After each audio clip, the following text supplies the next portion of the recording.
बिस्मिल्लाहिर्रहमानिर्रहीम। आज का जो हमारा टॉपिक है वो मॉडल व्यू कंट्रोलर आर्किटेक्चर है।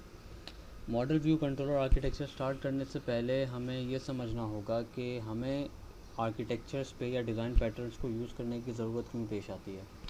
लेकिन आप जब भी कभी कोई एप्लीकेशन डेवलप करने जाते हैं तो एप्लीकेशन डेवलप करने के लिए सबसे बेहतर तरीक़ेकार ये होता है कि आप किसी सक्सेसफुल डिज़ाइन पैटर्न को इस्तेमाल करें, ठीक है, या कोई ऐसी अप्रोच आप इस्तेमाल करें जिससे एप्लीकेशन डेवलपमेंट या एप्लीकेशन सक्सेसफुल होने के चांसेस ज़्यादा हों। क्योंकि अक्सर औक़ात ऐसा होता है कि हम एप्लीकेशन डेवलप कर लेते हैं लेकिन कोडिंग स्टैंडर्ड्स या डिज़ाइन पैटर्न्स फॉलो नहीं करते, तो उससे प्रॉब्लम ये आती है कि जब बाद में हमारी एप्लीकेशन अपग्रेड होती है या एप्लीकेशन में कोई चेंज आता है तो हमारी एप्लीकेशन वो चेंज मेंटेन नहीं कर पाती। इसकी वजह से हमारी एप्लीकेशन के फ़ेल होने के चांसेस ज़्यादा होते हैं, ठीक है। तो डिज़ाइन पैटर्न बेसिकली क्या करता है, इस चीज़ को मेक श्योर करता है कि आपकी एप्लीकेशन एक प्रॉपर आर्किटेक्चर को फॉलो करे, और अगर आपकी एप्लीकेशन में इन फ्यूचर कोई चेंज आए या आपकी एप्लीकेशन को आपने एक्सटेंड करना हो तो वो चेंज और एक्सटेंशन को अकोमोडेट कर सके। दैट्स वाई हम डिफरेंट डिज़ाइन पैटर्न्स को इस्तेमाल करते हैं। जैसे ऑब्जेक्ट ओरिएंटेड प्रोग्रामिंग के डिफरेंट डिज़ाइन पैटर्न्स है, ऑब्जेक्ट ओरिएंटेड अप्रोच के पैटर्न्स है, हम वो इस्तेमाल करते हैं, क्लासेस और ऑब्जेक्ट्स बना के काम करते हैं। इसके अलावा 3 लेयर आर्किटेक्चर भी इस्तेमाल हुआ करता था जिसमें हम एप्लीकेशन लेयर को सेपरेट रखते थे, बिजनेस लॉजिक लेयर को और डेटा एक्सेस लेयर को सेपरेट रखकर काम करते थे। इससे भी हमारी एप्लीकेशन में मेंटेनेंस आसान हो जाती थी। इसी की एक एक्सटेंशन आपके पास है मॉडल व्यू कंट्रोलर, जिसमें हम क्या करते हैं, अपनी एप्लीकेशन को 3 अलग अलग लेयर्स में डिवाइड कर देते हैं और फिर ये 3 लेयर्स आपस में कम्युनिकेट करती हैं। तो मॉडल व्यू कंट्रोलर एक सक्सेसफुल डिज़ाइन पैटर्न है, एक मॉडर्न आर्किटेक्चर है। इसको यूज़ करने का फ़ायदा आपके पास ये है कि आपकी एक तो एप्लीकेशन में आपकी जो एप्लीकेशन की लाइफ साइकिल है वो बड़ी इजी हो जाती है, ठीक है। आपकी एप्लीकेशन में एप्लीकेशन डेवलपमेंट आसान हो जाती है क्योंकि आपके पास यहाँ पर सेपरेशन ऑफ थिंग्स है। ये बात ध्यान में रखिएगा, मॉडल व्यू कंट्रोलर का मतलब कोई नई लैंग्वेज सीखना नहीं है, it's just a separation of things. कि आपके पास जो पहले आपने default.aspx की फ़ाइल बनाते थे जिसमें आपके पास कोड बिहाइंड मॉडल होता था, एक तरफ आपका व्यू का कोड होता था, फिर पीछे आपके इवेंट्स के कोड होते, तो वो सारा एक ही जगह पर मेंटेन, एक ही फाइल में 2 अलग अलग फाइल में मेंटेन किया जाता था। यहाँ पर सेपरेशन है, यहाँ पर आपके व्यू का कोड अलग होगा, यहाँ पे आपके कंट्रोलर का, आपके जो बिज़नेस लॉजिक का कोड है वो सेपरेट होगा, और आपका जो मॉडल है, जो डेटा है, वो भी सेपरेट मेंटेन होगा, ठीक है। तो it's just a separation of thing. दूसरी चीज़ भी आप ये बात भी ध्यान में रखें कि MVC is not greater than ASP.NET। ASP.NET basically हमारा कोर फ्रेमवर्क है, उस फ्रेमवर्क के ऊपर है मॉडल व्यू कंट्रोलर आर्किटेक्चर को बनाया गया है। यानी MVC का मतलब हम ASP.NET से आगे नहीं जा रहे, यानी ASP.NET से बड़ा नहीं है। ASP.NET एक्चुअल आपका वेब फ्रेमवर्क है, उसी में आपको एक एक्सटेंशन दी गई है, एक डिज़ाइन पैटर्न दिया गया है मॉडल व्यू कंट्रोलर, जिसको इस्तेमाल करके हम अपनी वेब एप्लीकेशन जो .NET फ्रेमवर्क पे ASP.NET फ्रेमवर्क पे बनाई गई है उससे ज़्यादा आसानी के साथ डेवलप कर सकते हैं, और उसमें चेंज जो है वो इजीली अकोमोडेट किया जा सकता है। अब मॉडल व्यू कंट्रोलर पैटर्न में 3 इंपॉर्टेंट चीज़ें हैं, एक मॉडल है, एक व्यू है और एक कंट्रोलर है। अगली स्लाइड्स में हम सबसे पहले तो मॉडल व्यू कंट्रोलर का आर्किटेक्चर पढ़ लेंगे, फिर हम ये भी पढ़ लेंगे कि मॉडल में क्या होगा, व्यू में क्या क्या चीज़ें होंगी और कंट्रोलर कैसे बनेगा। ये आपके पास एक सिंपल सी जो है वो साइकिल है मॉडल व्यू कंट्रोलर की। याद रखिएगा, सबसे इम्पॉर्टेंट जो आपका पार्ट है इस पूरे वेब एप्लीकेशन, इस पूरे मॉडल व्यू कंट्रोलर आर्किटेक्चर में, वो आपका कंट्रोलर है। कंट्रोलर आपका सबसे मेन ऑब्जेक्ट है। जितनी इनकमिंग रिक्वेस्ट होंगी वो सारी की सारी आपकी कंट्रोलर के पास आएंगी, ठीक है। एक राउट होता है, राउट बेसिकली क्या होता है, जो यूज़र रिक्वेस्ट फॉरवर्ड करता है आपके पास, जैसे localhost/myproject/index, ये आपका राउट है, ये सबसे पहले आएगा कंट्रोलर के पास। कंट्रोलर क्या करेगा, इस राउट को चेक करेगा, वेरीफाई करेगा कि ये वैलिड राउट है या नहीं है, और इस राउट के अगेंस्ट में कोई रिक्वेस्ट मेरे पास अवेलेबल है या नहीं है, ठीक है। तो जो रिक्वेस्ट इसके पास अवेलेबल होगी वो ये रिक्वेस्ट आपको रिटर्न कर देगा। अगर वो रिक्वेस्ट सिर्फ एक व्यू की रिक्वेस्ट है, यानी इस रिक्वेस्ट में सिर्फ यूज़र इंटरफेस ही रिटर्न करना है, तो ये कंट्रोलर क्या करेगा, डायरेक्ट व्यू से वो पर्टिकुलर व्यू गेट करके यूज़र को रिस्पॉन्स दे देगा। लेकिन अगर सूरत हाल ये है कि उस व्यू पे मुझे डेटा को भी शो करना है, ठीक है। तो फिर कंट्रोलर क्या करेगा, सबसे पहले अब एक एग्जांपल होगी, जैसे मैं एग्जांपल के थ्रू समझाऊँ, आपका IULMS है। सबसे पहले आप IULMS पे लॉगिन करते हैं, ठीक है। जब आप लॉगिन आप वेबसाइट पे जब URL एंटर करते हैं तो बेसिकली वो राउट है। URL एंटर करके IULMS.edu.pk लेके आपने जैसे एंटर किया, आपको एक पेज शो हो गया। उस पेज पे कुछ डेटा वगैरह अभी कुछ भी नहीं है, तो सिंपल व्यू रिटर्न होगा, तो कंट्रोलर डायरेक्ट व्यू से आपको वो व्यू रिटर्न कर देगा। लेकिन जैसे ही आप लॉगिन करेंगे, लॉगिन करने के बाद जो आपको स्क्रीन शो होगी उसमें डेटाबेस से डेटा आपको शो हो रहा होगा। जैसे फॉर एग्जांपल आप ये फाइंड करना चाहते हैं कि इस सेमेस्टर में आप किस किस कोर्स में एनरोल हैं, तो वो डेटाबेस से डेटा फैच कर व्यू पे डिस्प्ले करके आपको देगा। तो अब ये कंट्रोलर में, मॉडल व्यू कंट्रोलर में कैसे होगा, सबसे पहले इनकमिंग रिक्वेस्ट आएगी, कंट्रोलर रिक्वेस्ट चेक करेगा कि इस रिक्वेस्ट में हमें डेटा की नीड है, वो मॉडल के पास जाएगा, मॉडल से वो डेटा गेट करेगा, गेट करने के बाद पर्टिकुलर व्यू पे लेके जाएगा, शो करवाएगा और फिर यूज़र को रिटर्न कर देगा। इस तरह डेटा मॉडल से गेट होकर व्यू पर आया और व्यू ने रिक्वेस्ट कंट्रोलर को दोबारा दे दी। ये हो गया सेलेक्ट ऑपरेशन। अब अगर मुझे नया डेटा इंसर्ट करना है तो उस वक्त मॉडल व्यू कंट्रोलर आर्किटेक्चर कैसे काम करेगा। फॉर एग्जांपल आपने लिखा IULMS.edu.pk/user/add, तो यानी अब आपने इंसर्ट की रिक्वेस्ट चलानी है। तो सबसे पहले कंट्रोलर रिक्वेस्ट लेके जाएगा आपके व्यू के पास, व्यू आपको शो हो जाएगा, व्यू शो हो गया। अब इस व्यू पे आपने डेटा एंटर किया, जैसे ही डेटा एंटर किया जाएगा, अब वो डेटा एंटर होने के बाद मॉडल में जाकर इंसर्ट होगा, मॉडल में जाकर अपडेट होगा। तो अब कंट्रोलर इस व्यू से डेटा को लेकर मॉडल में लेके जाएगा, मॉडल में डेटा इंसर्ट करेगा, इंसर्ट करने के बाद एक रिस्पॉन्स आएगा। अब वो रिस्पॉन्स ट्रू होगा या फॉल्स होगा, दोनों सूरतों में वो रिस्पॉन्स आएगा कंट्रोलर के पास। कंट्रोलर को पता होगा कि अगर ट्रू रिस्पॉन्स है तो मुझे क्या करना है, फॉल्स रिस्पॉन्स है तो मुझे क्या करना है। या तो वो मैसेज शो करेगा या तो वो डायरेक्टली आपको उस पेज पर ले जाएगा जो पेज आपको डिस्प्ले करना है, ठीक है। तो इस तरह हमारी ये model view controller architecture life cycle चलती है। सबसे पहले राउट है आपके पास, राउट से रिक्वेस्ट कंट्रोलर के पास आएगी, कंट्रोलर उस रिक्वेस्ट को व्यू पे लेकर जाएगा, व्यू से डायरेक्टली व्यू शो कर देगा। अगर डेटा को व्यू पे शो करना है तो पहले रिक्वेस्ट डेटा मॉडल के पास जाएगी, मॉडल से डेटा गेट होगा, व्यू पे डिस्प्ले होगा, फिर आपको यूज़र पे वो पेज नज़र आ जाएगा। अगर इंसर्ट अपडेट डिलीट के ऑपरेशन है तो कंट्रोलर सबसे पहले व्यू के पास जाएगा, व्यू रिटर्न करेगा, व्यू पे डेटा एंटर किया जाएगा, फिर कंट्रोलर इस डेटा को व्यू से उठाकर मॉडल में लेके जाएगा, मॉडल में डेटा इंसर्ट होने के बाद रिस्पांस कंट्रोलर के पास आएगा, ट्रू या फॉल्स। अगर ट्रू आएगा तो कंट्रोलर को पता है क्या करना है, अगर फॉल्स आएगा तो कंट्रोलर को पता है क्या करना है। तो ये आपके पास एक complete model view controller architecture की साइकिल है।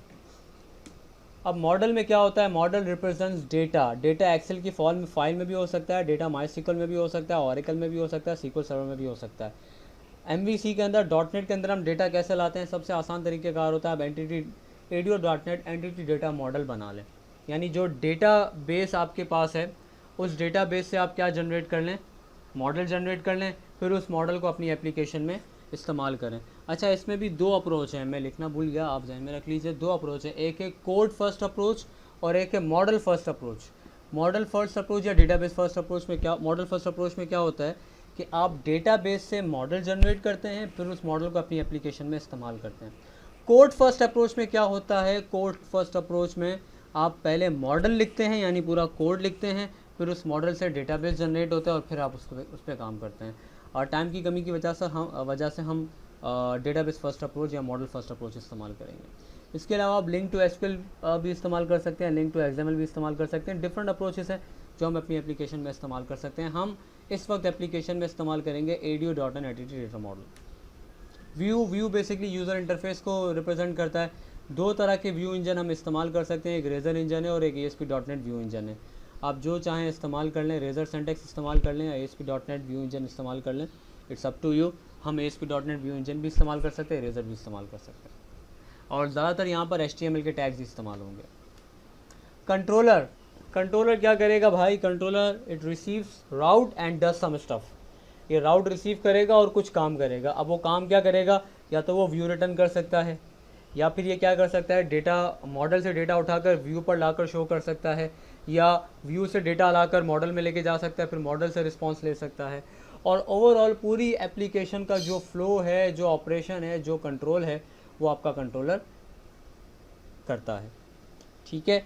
अब मैं आपको ASP.NET पे एक डेमो एप्लीकेशन बना के सिखा रहा हूँ। ये demo application basically manual code से नहीं होगी, बल्कि ये आधे से ज़्यादा काम ऑटोमेटिकली हो जाएगा। तो इसमें जो टर्म्स इस्तेमाल होंगी वो मैं आपको एक्सप्लेन कर दूंगा। मैनुअली कोड इंशाल्लाह इसके सेशन के पार्ट 2 में होगा।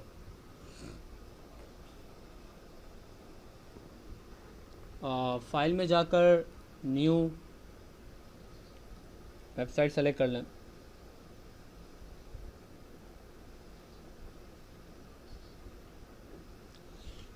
अच्छा, ये आई थिंक व्यू प्रोजेक्ट में होगा। फाइल में जाके न्यू प्रोजेक्ट सेलेक्ट कर लें।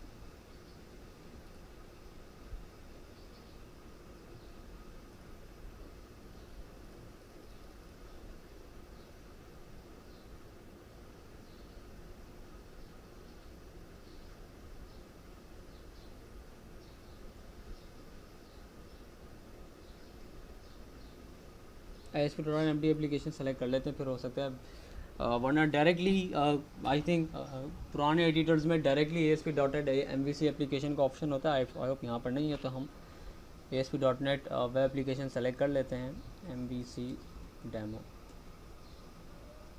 यहाँ पर आपसे ये पूछ रहा है कि आपने एप्लीकेशन कौन सी बनानी है। जी, हमें MVC बनानी है, ठीक है। बाकी किसी चीज़ को छेड़ने की आपको ज़रूरत नहीं है।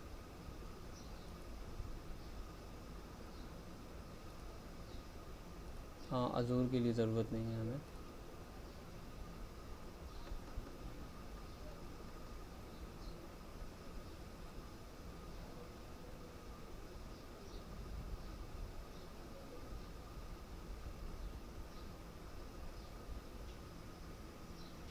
ये डेमो देखें, आपके पास एक MVC की एप्लीकेशन बनी हुई है। इसमें बहुत सारे रेफरेंसेस ऐड होंगे, तो obviously it will take time. अच्छा, मैं इसका पूरा डायरेक्टरी स्ट्रक्चर आपको समझा दूँ। यहाँ आपके पास ऐप स्टार्ट में आपकी मेन कॉन्फ़िगरेशन फ़ाइल होंगी जो आपकी एप्लीकेशन से रिलेटेड होगी। हमारा जो ज़्यादातर काम होगा वो राउट्स कॉन्फ़िग की फ़ाइल में होगा। राउट्स कॉन्फ़िग की फ़ाइल में हम बताएंगे कि हमारे पास राउट किस तरह का आएगा। तो राउट हमारे पास URL इस तरह की होगी, controller/action/id। कंट्रोलर हर मॉडल के लिए हम बनाएंगे, ठीक है। एक्शन जो आपके पास मेथड होगा कंट्रोलर के अंदर, और आईडी जो पैरामीटर होगी जो हम एक्शन में यानी मेथड में फॉरवर्ड करेंगे। बाय डिफ़ॉल्ट जो हमारा कंट्रोलर है वो होम है, और एक्शन जो है वो इंडेक्स है, और URL पे जो पैरामीटर पास करेंगे वो हमारी आईडी होगी जो कि ऑप्शनल है, हम इसे मॉडिफाई भी कर सकते हैं। तो ये हमारी राउट कॉन्फ़िगरेशन फ़ाइल है जिसमें हमें काम करना होगा।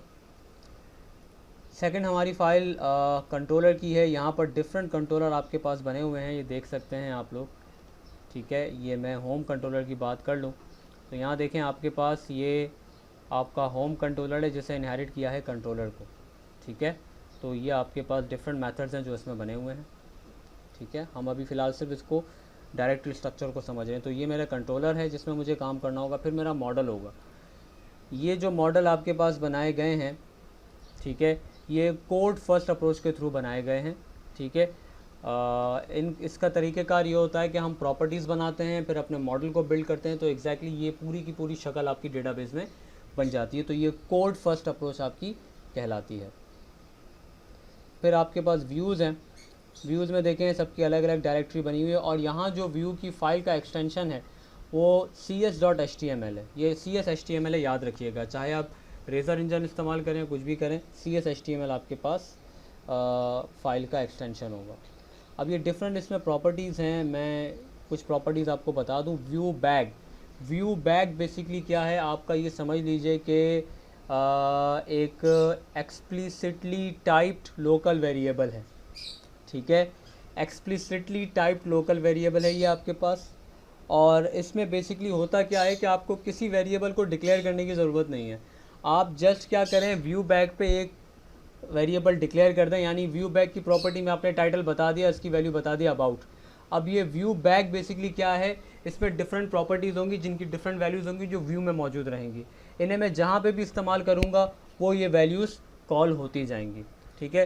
ये काफ़ी डिटेल्ड बेसिकली टॉपिक है, तो अभी वक्त नहीं है कि मैं इसको डिटेल में समझाऊँ। इंशाल्लाह जब इसको थोड़ा डिटेल में एक्सप्लेन करेंगे, पढ़ेंगे, तो हम उसे देख लेंगे। तो हमारा जो असल काम है वो यहाँ पर मॉडल, व्यू, कंट्रोलर और ऐप स्टार्ट की फ़ाइल में है, ठीक है। और इसमें भी आपकी राउट्स कॉन्फ़िग की फ़ाइल, फिर कंट्रोलर हम यहाँ बनाएंगे, मॉडल यहाँ बनेगा आपका, और व्यूज़ यहाँ बनेंगे, ठीक है। तो ये हमारे पास 3 मेन फोल्डर है, और हम इसी फोल्डर के अंदर काम करेंगे। डायरेक्टरी स्ट्रक्चर को समझना इसमें लाजमी। अब मैं एप्लीकेशन को बिल्ड करके जस्ट रन कर रहा हूँ ताकि एक डेमोन्स्ट्रेशन आपको मिल जाए कि एप्लीकेशन इसमें एग्जीक्यूट कैसे होती है और इसमें राउट कैसे पास होता है।